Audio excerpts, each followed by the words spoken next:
Look out, something is going to get you tonight. Let's talk about the thing that's going to get you tonight.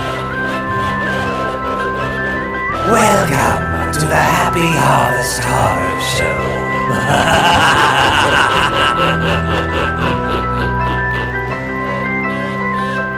Welcome, everyone, to our Autumn Equinox celebration. I'm Corrie. And I'm Brian, and this is the Happy Harvest Horror Show, where every week we talk about spooky stuff. And this week we are talking about something a little Harvest Halloween adjacent, and that is the Autumnal Equinox. We're going to get witchy.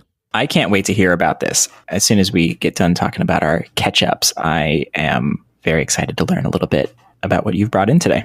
Yeah, I'm very excited to talk about it. But first, we must do our spooky banter. We must. Simply must. Small talk. We must get this over with. How spooky was your week, Brian? It's pretty spooky. I just realized that every episode I go, it was pretty spooky. It was pretty spooky.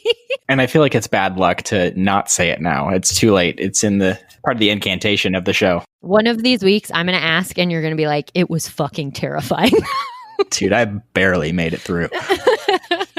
But there was some pretty spooky stuff. One, I started episode 1 of Ratchet on Netflix. Oh, I watched the trailer for that. It looks good. So it's pretty good so far. The costumes right off the bat, I'm like, this looks beautiful. Ryan Murphy, so it's a lot, but it's fun. What else? I don't think I've said so far in this podcast, revealing my love of video games, but I play a lot of video games, and I play a lot of spooky ones too. And this week I played this game on my PC called Visage, and it is a kind of like a puzzle first-person game where you're going throughout this house. But this house, Corey, is like the middle of the night, rainy 90s apartment. Not an apartment, home. And it is straight out of Child Brian's nightmares. Like, this is, I'm not doing well. It's very, I'm normally pretty good about horror games. I really love them. But you still show up and play. I still show up. I'm a trooper here. But this one, I swear, and I was wondering, why am I being so affected by this setting? This is really triggering. And I think it was because when I was a kid, I remember my parents had amongst all of their books, there was a book on the O.J. Simpson murders. Ooh. And I remember looking at that book way too young and seeing the crime scene photos that were just in the middle of the novel. And Jesus. it's so like now I have it burned in my brain, like, what's the scariest thing in the world? 90s murder scene, Yeah, that's what's in my brain. So I think this game is a walk through hell for me because it's the middle of the night 90s like deserted home, and I love it. It's so good. I'm literally 10 minutes into it and I was like, I gotta take a break.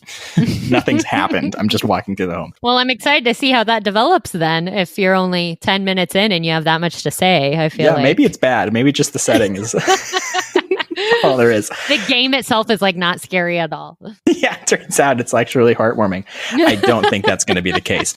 What else? So that's what I've been going through. And I saw this little documentary that maybe isn't new, but I saw it. It was new to me on Amazon called Epic Home Haunts. Have you heard about this? No. It's just this little documentary that follows these Southern California homes that during the Halloween season, like, soup their houses up of home haunts where you go for the neighborhood. You can go through these little haunts. Fun. And they look so good. The craftsmanship and the creativity is so fun and so cool. And I desperately want to go. And it made me really sad that we don't get any haunts this year because they're off limits. No, stuff like that I love. I haven't seen that one, but I have seen like little shows like that about people that really just, go nuts during Halloween, like on their homes. And that's like high key something I would like for my life someday. Like when I have a real home and I have money.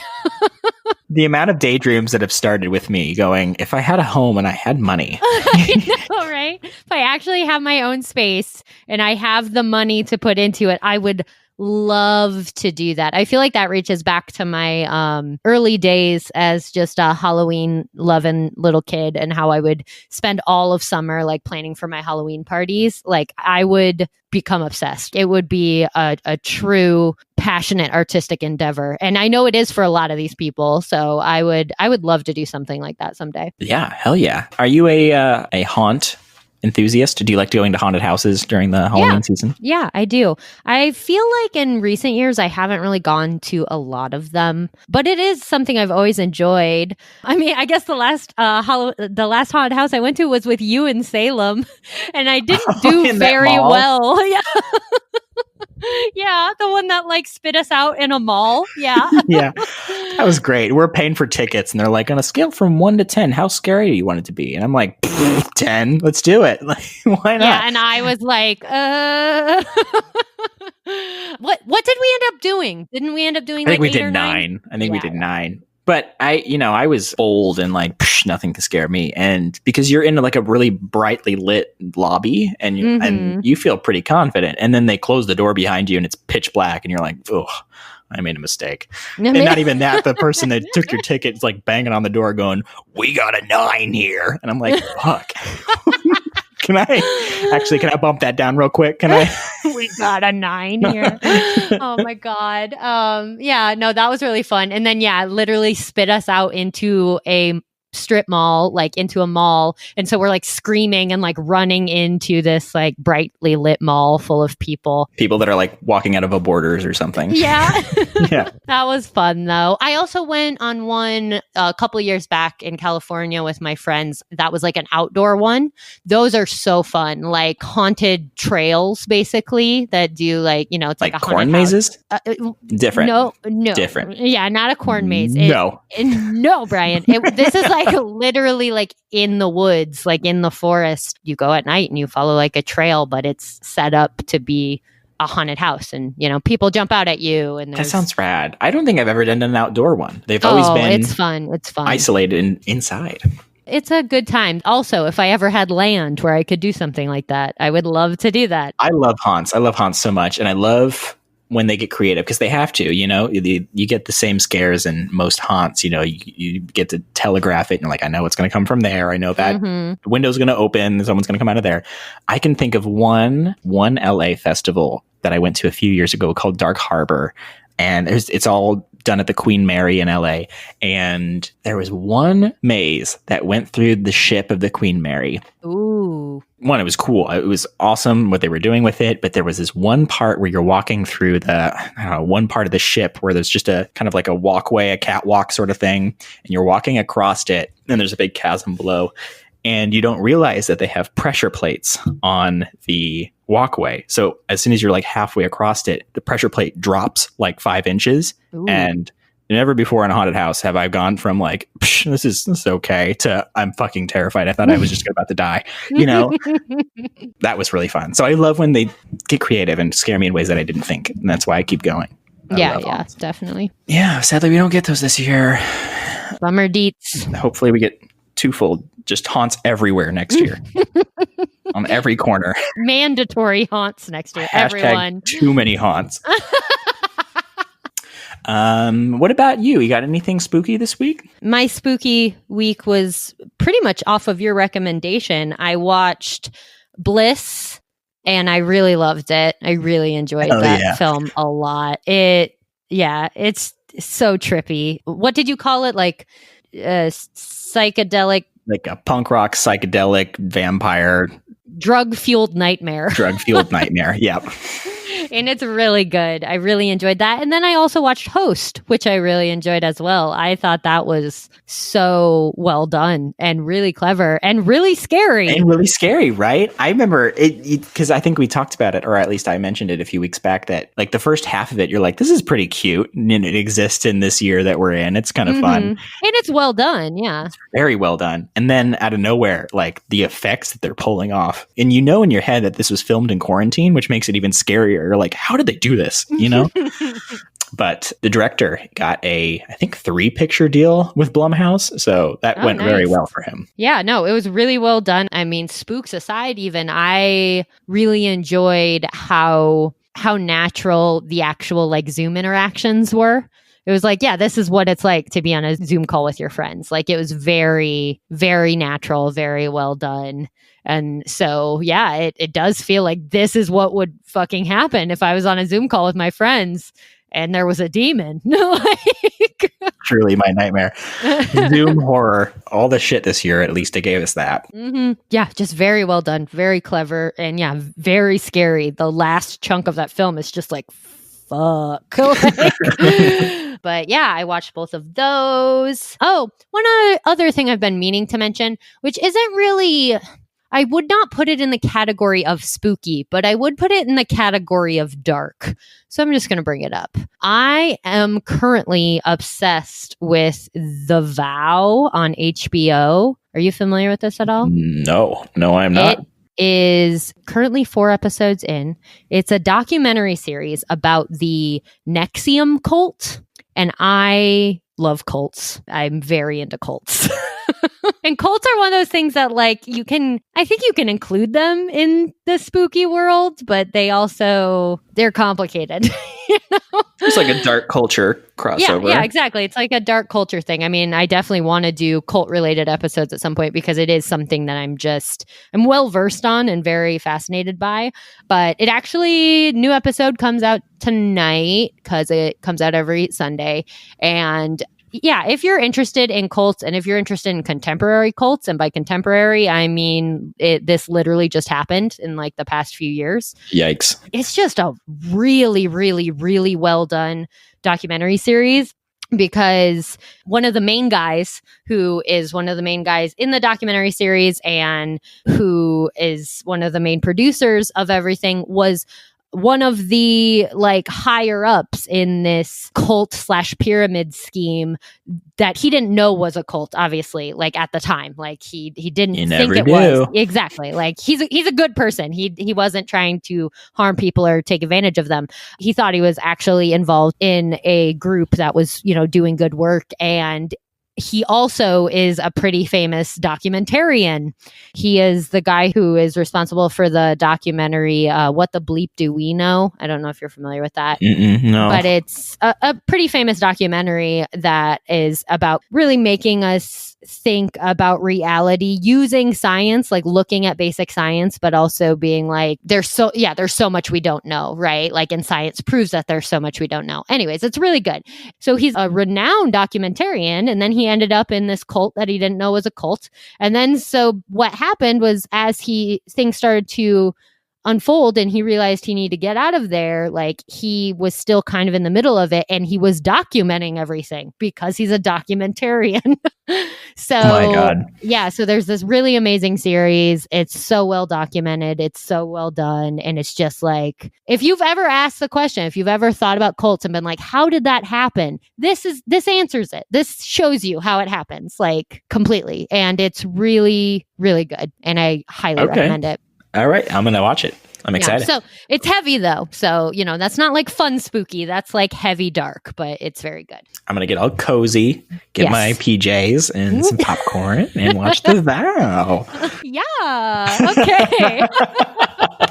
Oh man. All right. Wow. We bantered for a while. That was some solid banter. That's some good banter. 10 out of 10 banter. 10 out of 10. Okay.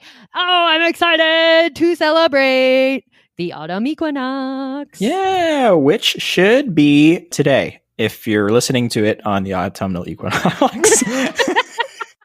It isn't today when we're recording it. We're recording it right now on September 20th, Sunday, right. September 20th. But this is a message from the past. But we want to get it out to you, on the equinox, maybe slightly before, but as soon as we can. And if you're listening to it after it, you missed it. Sorry. You missed it. There's no going back. You can't do it now. 2021, maybe next year, kid. Oh, actually, that's not really how it works. That's kind of also with these celebrations. such as the autumn equinox, it's very common for people to kind of celebrate them just, not necessarily right on the day, like a couple days before, a couple days after is very common. So celebrate it when you want. The autumn equinox this year is September 22nd, which is a Tuesday. Yeah. We'll preface here that you know a lot about the autumnal equinox, and I'm so giddy to learn more about it. And I know very little. Other than the sun has now passed the equator and is going into the southern hemisphere. And in some parts of the world, it's not universal, but the day and night time is the same today. Boom, look at you. You did your research. And that's it. Book close. Aced that test. Here we go. No, but that is very true. And that is very central to what is celebrated at this time. Autumn equinox. It's right there in the word. Equinox, equal. Daylight and nighttime, equal. We're at that point. It also means that summer has come to a close. We're starting to descent into the dark now. Going downstairs. Yep. And so this really is that point. It's like the beginning of the descent. So I have a lot to talk about, and I wanted this episode to be informational. I have lots of information, a lot to say, but also just a celebration, just a communal celebration of this time, because it's a really magical time, I think. It's something I've been celebrating for a few years now. I first intentionally celebrated the autumnal equinox, I think I want to say 2017. And I mentioned this on our Samhain episode. I don't necessarily identify as Wiccan, but also everything I learn about Wicca and just other Wiccans that I've learned from, I'm like, yeah, all this is dope, and I'm on board. So even though I don't fully identify, I also don't not identify. If that makes sense. Sometimes people will be like, oh, she's a witch, or like, oh, like you're into like Wicca and stuff. I'll be like, yeah, because like I am. Just imagining the people that are casually, she's a witch. Yeah. Oh, it has happened. It has definitely happened. That is a thing. Oh yeah, you're a witch, right? Sure. Yeah. Times have certainly changed. That now that's a casual observation, right? Instead of a damning she's accusation. A witch. Yeah. Exactly. So I first intentionally celebrated this back in 2017. I remember I had the day off, and I just felt like it was like a powerful day, and felt a desire to connect with nature and celebrate the equinox of my favorite season. It was really that simple. Like I didn't do a ton of research. I didn't, it really was just like, I want to honor this day. And so I did in my own way. And it was really nice. I really got a lot out of it. So it's something that I continue to learn more about how other people celebrate it, and continue to celebrate it in my own way. Kind of going back to the whole Wicca thing, it is also in Wiccan circles, it is known as Mabon. That is the other name for the autumnal equinox, spelled Mabon. So just quick rundown of something that's kind of central to Wicca is Wiccan practice operates off of what is known as the Wheel of the Year. And there are 8 Sabbats that are celebrated, one of which is Samhain, which we did an episode about. It's actually the next Sabbat is Samhain. And the Sabbat right now for autumn equinox is known as Mabon.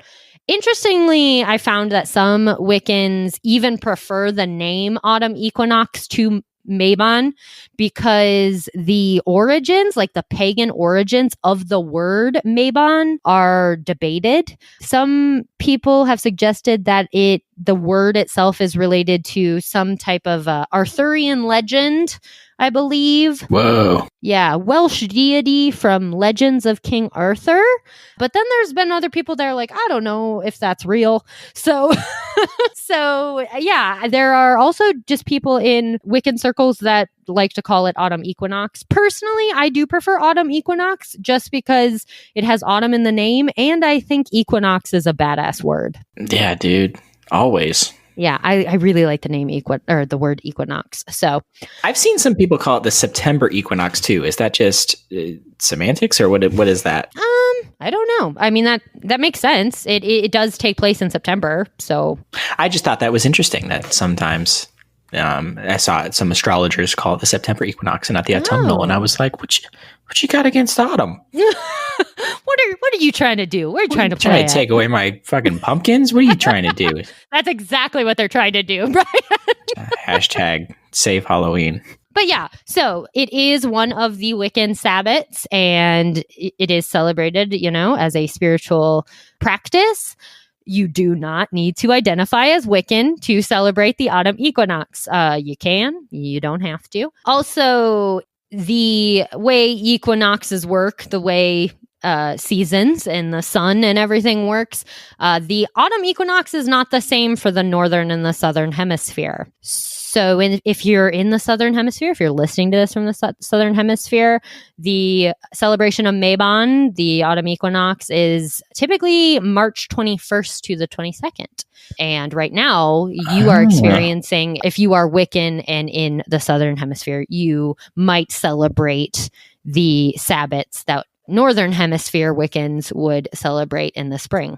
Really, once again, it's up to you. You can kind of do what you want with Wicca, which is really fun.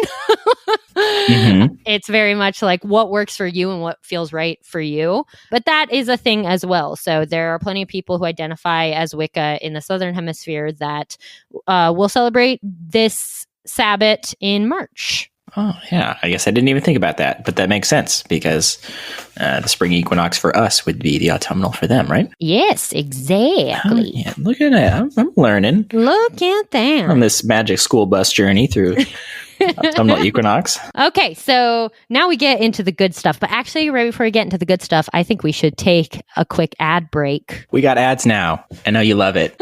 We love you. They're real spooky, and this is a spooky podcast. So here we go.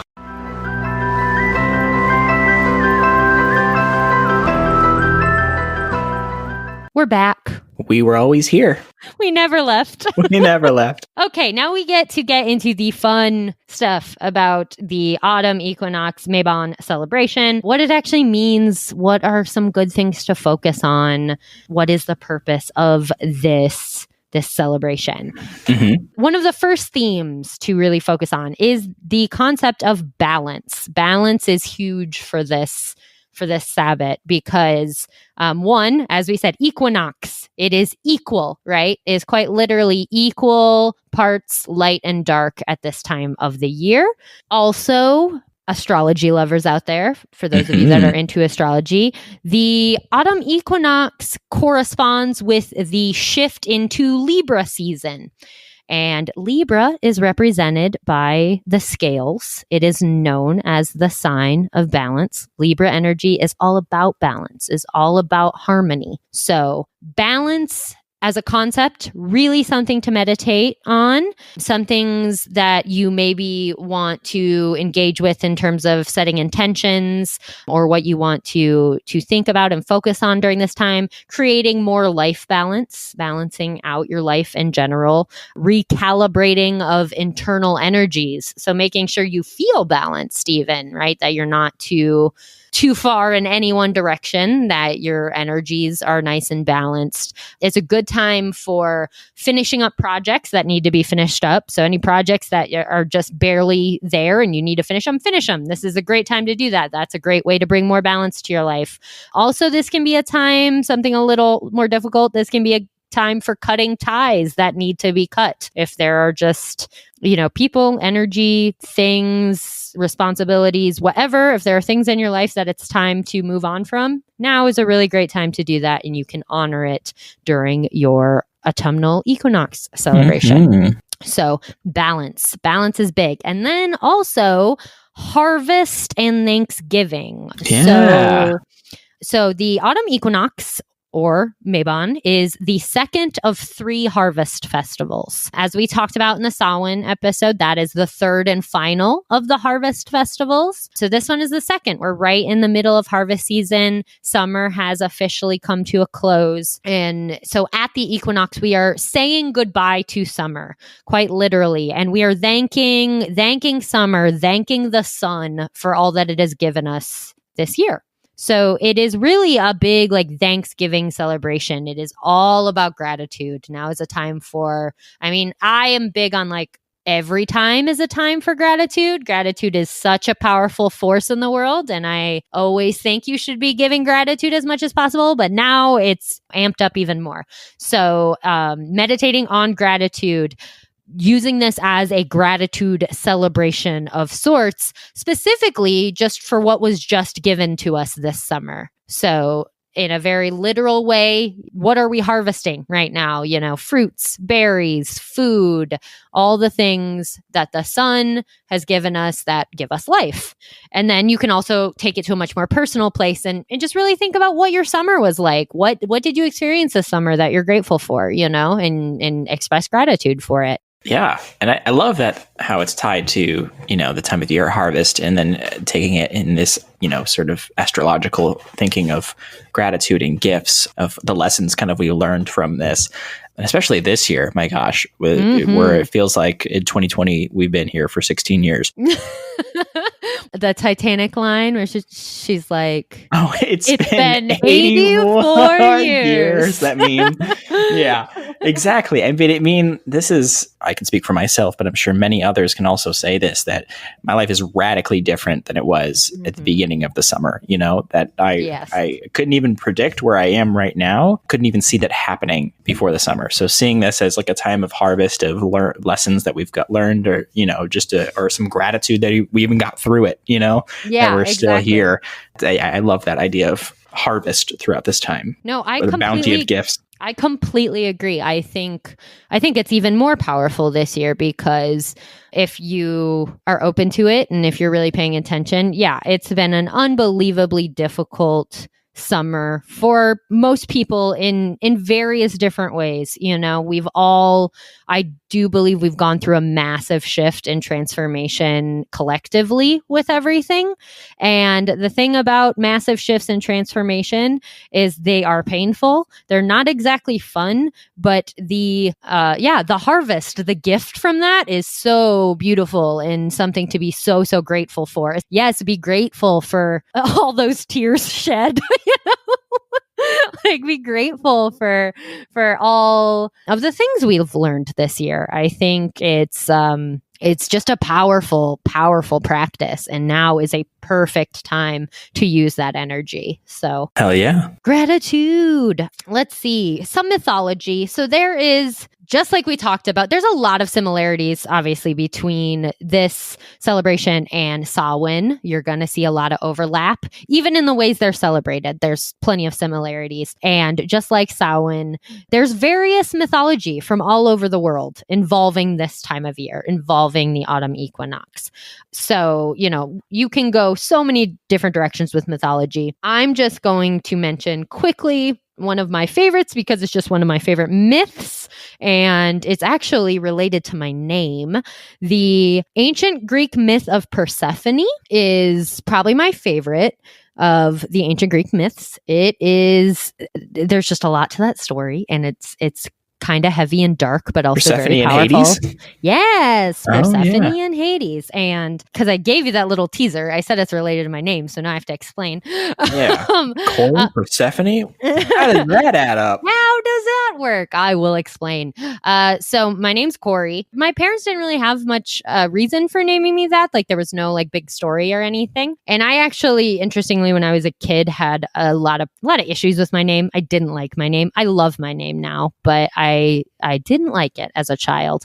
And then it was compounded by the fact that I didn't even realize why, like, I didn't even know why my parents named me that. I was like, why'd you name me this stupid name? But I learned, I'm going to say maybe a decade ago or so, I was doing some research, and where the name Corrie comes from, it is of both Irish and Greek origins. And in both languages, it means maiden. It is a word for maiden.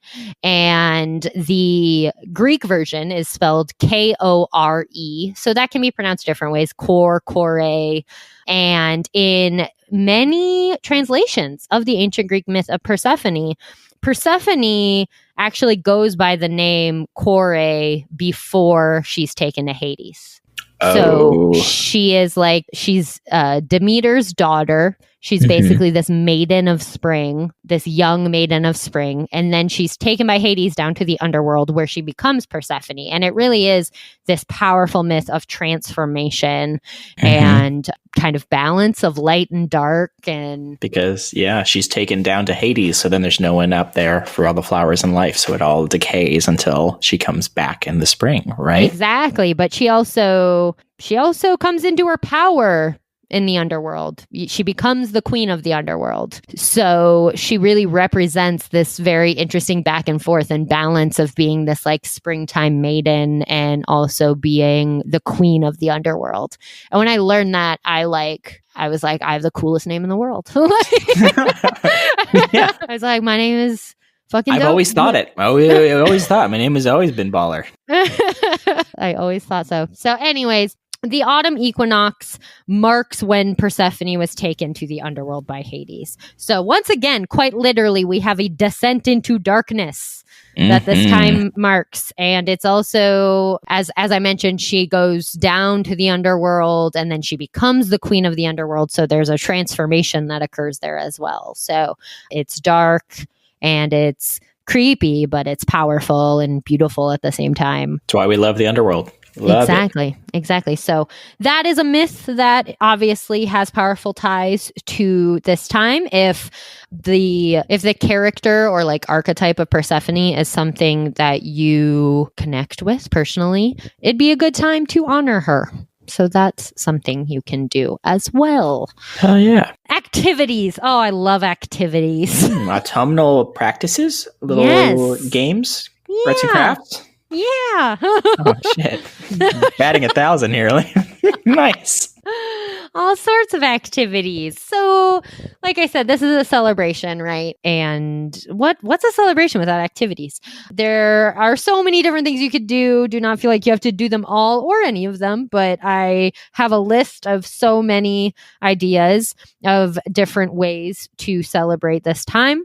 Gratitude walks. So like going on walks in nature. Gratitude walks are actually almost kind of a daily spiritual practice of mine. I walk all the time. I love going on very long walks and just spending time with my surroundings, looking around, see what nature is gifting me in the moment. And I think it's just a really powerful practice. And right now is a great time to do it. Go for a nice long walk in nature and see what nature has in store for you. Maybe there's a gift waiting for you under a tree somewhere, So gratitude walks are great. On these walks, you can also gather items for your altar. Obviously, this kind of thing you should always do with respect to nature. Don't be just like taking everything from nature that you see. Don't get greedy. Don't get greedy about it. I like to try and be very cognizant in a way, like listen for what nature, the universe wants to give me. Like just an example, like you could be like sitting under a tree and then like a branch falls next to you. And it's like, oh, that tree gave me a branch. Like, that's nice. Could be a ghost too. It could, or both. It could be all of the above. But so trying to, not just go out and scavenge everything that you see, but maybe try and listen to what you're being gifted. And then also giving back to nature in return is always a great practice. So things that you could gather: leaves, fallen leaves, pine cones, twigs, little rocks, so many different options, whatever. Once again, what speaks to you? Does it speak to you? But then you can use those things to decorate your altar for the autumnal equinox. This was a fun one I came across. You can decorate acorns or pine cones and gift them to people, which is cute as hell. I love it. Yeah. I love it. Pine cone gifts. Yeah, little gifts. So this is something that you might associate with the current celebration of Thanksgiving. Making a cornucopia, also known as a horn of plenty, is a good, just a good activity, a nice craft that you can do to celebrate the harvest, to represent Thanksgiving, gratitude. Another craft that you could do is an autumnal wreath. And if you are into witchy stuff, you can always cast a protection spell on your wreaths, put them on your door, keep your home nice and cozy and safe. I love that. Hell yeah. Bonfire. So the origins of the bonfire, it's very similar to what you talked about in the Samhain episode. Right. This time of year, it was common for everyone to extinguish their fires, and then they'd all take fire from a communal bonfire as like a communal activity. So bonfires are a great thing for you to do during the autumnal equinox, especially if you want to celebrate with a group. Also, who doesn't love a good bonfire? I love bonfires. Especially with a group. This is like group 101. You got a group of people. Start things on fire and fucking live it up. Group 101, bonfire. Bonfire. It's true. Top of the list. It's pretty universal. I'm sure there are people out there who don't love them, and so I'm sorry if I'm leaving people out, but I just feel like people from all walks of life, you're like, oh, we're going to have a bonfire tonight. It's like, hell yeah. And this time of year, we're wearing cozy sweaters because it's getting a little chilly outside. This is, he's Group 101. Exactly. You got some drinks, you got some snacks, like s'mores. Are you kidding me? Love it. Love it. Do you love s'mores? Yes, I do. Hard exit right here on this s'more topic, but I never did. Wow. How dare you? I know. So I don't like s'more flavoring. Like I don't like candies or like things that try to taste like s'mores. That doesn't do anything for me. But the actual like graham crackers, melted marshmallow, Hershey's chocolate, like bonfire, yes. Like the real deal. Love them. But yeah, like a s'more latte, no thanks. I don't know what it is about them. I think individually, love graham crackers. Hell yeah. Hershey's chocolate. Duh. And then marshmallows, melted marshmallows. What's not to like? But then you put them all together. I don't know. Maybe I just never had a good s'more. I always maybe like you're biting into a melted marshmallow, but the chocolate's still hard and cold. And oh, I love that. I love that combination. So I guess maybe I'm out of the loop. I'm of the uninitiated. I actually don't really like marshmallows either. Like I'm kind of a s'more purist. It has to be that sandwich. It's got to be that whole thing. I don't know what it is about it, but well, I think you should give it another shot and report back. I do. Every bonfire, I give it another shot. But I'm looking forward to giving it another shot at this year's bonfire, if there even is one. You know what's a fun thing to do if you really want to up the autumn vibes with your s'mores? You put a leaf in it? Yes, that's exactly what I was going to say. Or a whole pumpkin? You're getting warmer. No, use pumpkin spice marshmallows. Oh, yes. I think I might like s'mores this year. There it is. It was always missing the pumpkin spice. There you go. Try it. It's good stuff. Okay. Another group activity that you can do, similar to Samhain, feasting. Gotta love a good feast. This is step 2 in Group 101. Feasting. Exactly. Step 1, bonfire. Step 2, feast. So I've checked with several different sources and just looked up different ways people like to celebrate this time of year. And one source I have, which is a great book, I very much recommend it. I actually bought it when we were in Salem last year, and it's called Walking the Tides, Seasonal Magical Rhythms and Lore by Nigel G. Pearson. And it's got the whole year, and it is based in pagan tradition. It doesn't really use the like Wiccan terminology, but it's, kind of the same thing, moving through the tides of the year and just what we can be celebrating, what are good ways to honor the phases of the year. And in this book, which once again, I really think is a great resource, but Nigel kind of advises against large group feasts during this time. Dude, what? Nigel? Nigel.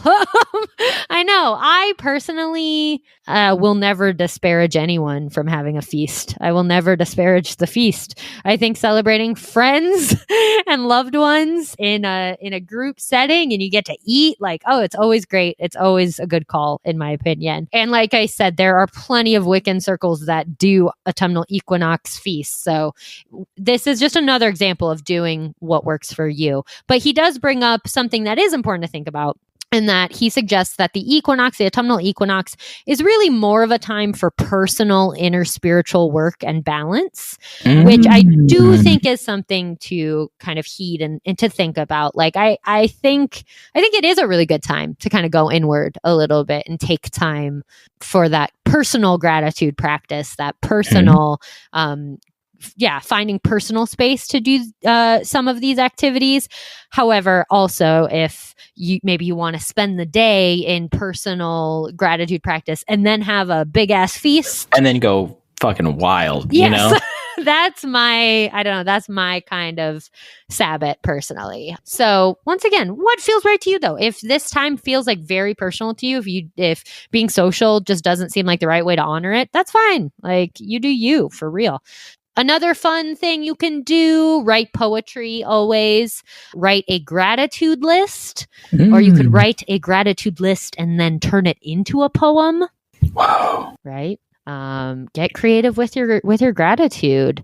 Offerings to nature. I love offerings to nature. This goes back to the Celtic origins, where we have a lot of offerings to spirits and offerings to fairies in particular, because the fairies are rambunctious tricksters, and you just want to keep them in line, you know? Keep them in line. Keep them happy. Keep them appeased. Keep the fairies happy, appeased. I like that word. Appease the spirits.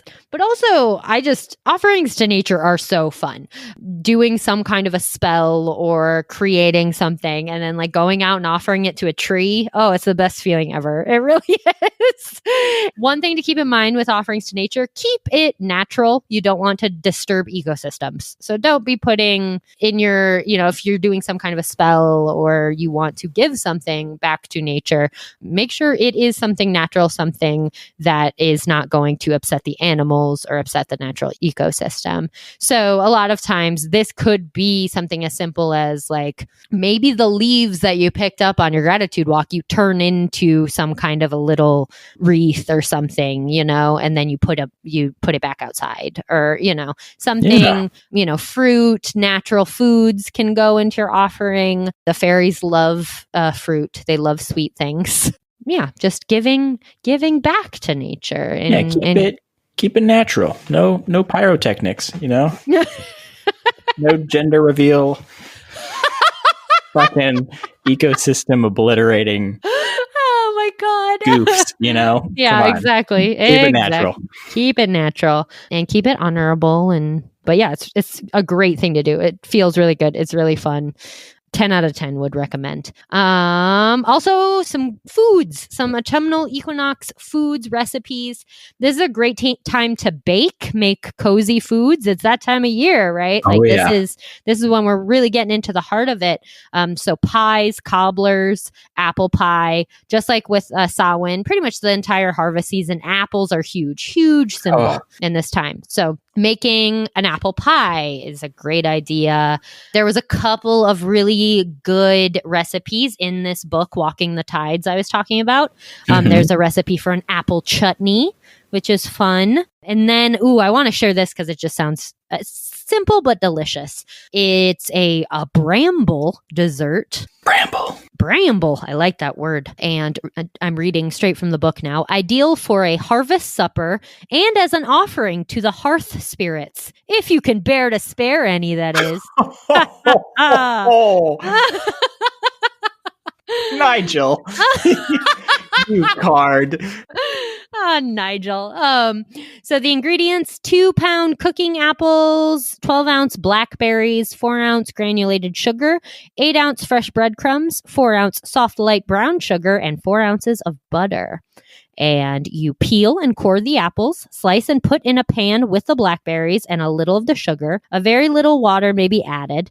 Stew gently until all is soft. While the fruit is cooling, mix the breadcrumbs with the brown sugar, melt the butter in a fresh pan, and add in the breadcrumb mix, stirring well. When the mixture has also cooled, layer the fruit and then the breadcrumb mix alternately in individual glass dessert bowls. Finish with a layer of crumbs and chill for 2 hours before serving. Decorate with cream if you wish. God damn, that sounds so good. Doesn't that sound good? I do wish to decorate that with cream. Oh, man. So that's just, fun little dessert you can try out this autumn equinox, perhaps for your feast or for your bonfire. I love it. So activities, lots of activities. Were there any activities you'd like to add, Brian? Any ideas? I don't know. I mean, no, absolutely not. Sit down. No, this is all pretty new information for me. I mean, and I'm really enjoying kind of going on this ride of learning more about it. So please do pray tell. All right. I just wanted to give you a chance to join in if you had. I had my chance and I goofed it. So it's up to you. All right. And then so I also have just a few altar ideas if you like the altar thing, if you have an altar. I've actually started mine. It is not finished yet because, like I said, we're recording on Sunday, and basically, I've kind of planned to have my autumn equinox celebration to be the next 3 days.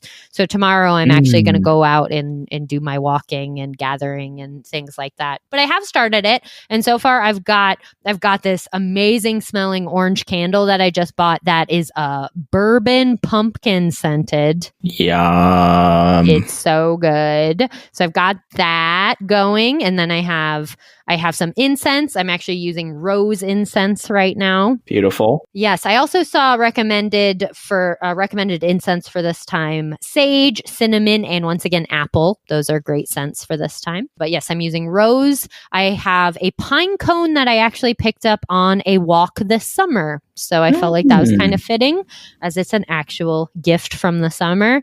I have 3 whole apples. I think I might do some witchy shit and put one of the apples into some kind of spell or offering. I haven't decided yet. And then I also currently have my wine glass with some red wine in it, because that's also a big symbol of this time, because it is also the time of the grape harvest, right? For wine. So harvesting the grapes, making it into wine. Nice. Yes. So that's what my altar has so far. But some other things that you could include.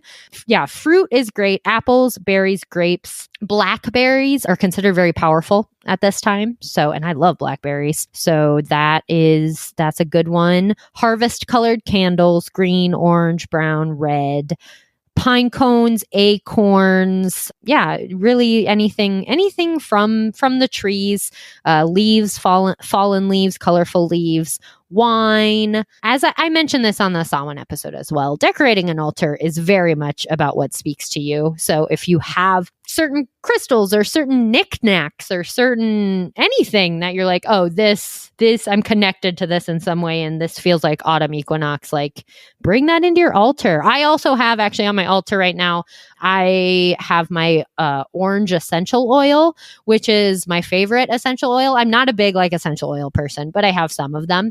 And I have the orange because it represents joy and friendship and basically finding joy in creativity and joy in your creative work, which is something very dear to me. And then also orange is a harvest color. So orange essential oil is something I pretty much include in all of my rituals, but I also decided to add it to my altar for the autumn equinox. Dope. So yeah, you can make your altar. You can do all of those many activities that I mentioned. I'm going to do a few of them. I think I might put together a list to put on the Instagram for you all. Hell yeah. Yeah, I'm just excited. I feel like it's going to be a good couple of days, just honoring this energy right now. And I did want to ask you, Brian, just to kind of round things out in our autumn equinox celebration. Yeah. What did this summer gift you? What are you grateful for from the summer? Oh boy. Oh boy. Oh boy. I think it has gifted me maybe a permission slip to change direction in life in a way. I love that. Yeah, I think not to get like too personal in details, but no longer I used to live in New York City. I'm no longer in New York City right now. And now it's kind of a big question mark. Where's the next place to go?